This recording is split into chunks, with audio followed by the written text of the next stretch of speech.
एक दिन ठाकुर जी के बालक खेल रहे थे तो उनको कुएं में एक गिरगिट दिखा, बहुत बड़ा गिरगिट है।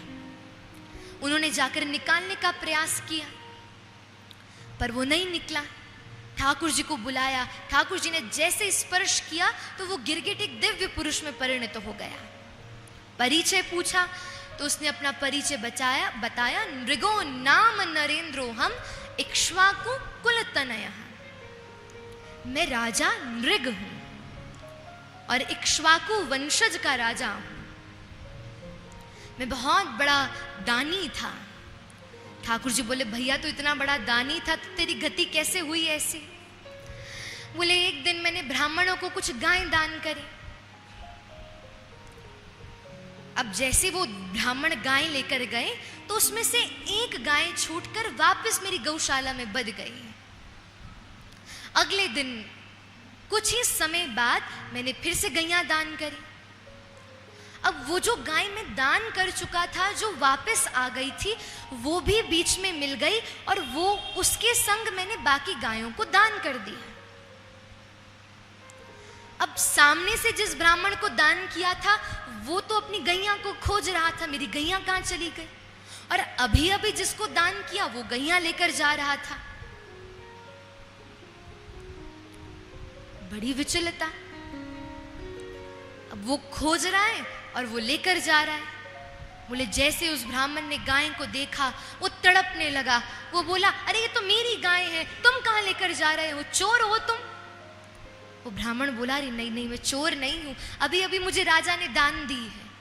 बोले, चलो राजा के दरबार में। और जैसे राजा के दरबार में गए तो बोले, अब राजा निर्णय कैसे करे? अब पहला ब्राह्मण बोले, मुझे तो मेरी गाय चाहिए। राजा बोले, आप ऐसा करिए, आप गाय को छोड़ दीजिए, हम इसके बदले आपको 10,000 गाय देंगे। बोले, नहीं, हम जो हमारा नियम है, हम जो प्रातः एक बार दक्षिणा ले लेते हैं, दान ले लेते हैं, उसके बाद दिन में कुछ स्पर्श नहीं करते, हमें हमारी गाय चाहिए। दूसरे ब्राह्मण से कहा, भैया तुम छोड़ दो, तुम्हें 1,00,000 गाय दे देंगे। वो बोला, हम कैसे दें, हमारा भी नियम है। अब दोनों युद्ध करने लगे। अब राजा असमंजसता में पड़ गया और राजा अपनी कथा सुना रहा है। बोले, तभी क्या हुआ कि तभी मुझे लेने के लिए यमराज आ गए, मेरा अंतिम समय आ गया। अब एक प्रकार से मैंने सीधे तरीके से नहीं किया, लेकिन ब्राह्मण की दान की गई वस्तु को मैंने ले लिया और उसके बाद मैंने आगे दान कर दिया, मुझसे अपराध बन गया। तो यमराज जी के दूतों ने मुझसे पूछा, भैया तुझे पुण्य चाहिए कि पाप चाहिए? मैंने कहा, तुम मुझे पहले पाप दे दो। तो हे नाथ, उस पाप के कारण आज मैं क्या बना? गिरगिट बना। मतलब ठाकुर जी एक प्रकार की लीला कर अपने बालक जो वहां खड़े हैं उनको समझा रहे हैं।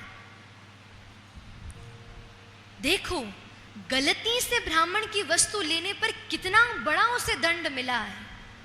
और यदि हम लोग ब्राह्मण का सम्मान ना करें, उससे अनित्य कर्म करवाएं, अनुचित कर्म करवाएं, कलयुग का सबसे बड़ा एक रामचरितमानस में भाग लिखा है,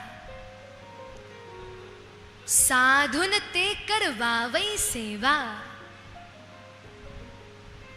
मतलब जब कलयुग आ जाएगा ना, जब लोग संतों से, पंडितों से, ब्राह्मणों से सेवा करवाएंगे, भैया जल लेकर आओ, भैया पानी लेकर आओ, तो विचार कर लेना कि घोर कलयुग आ गया है।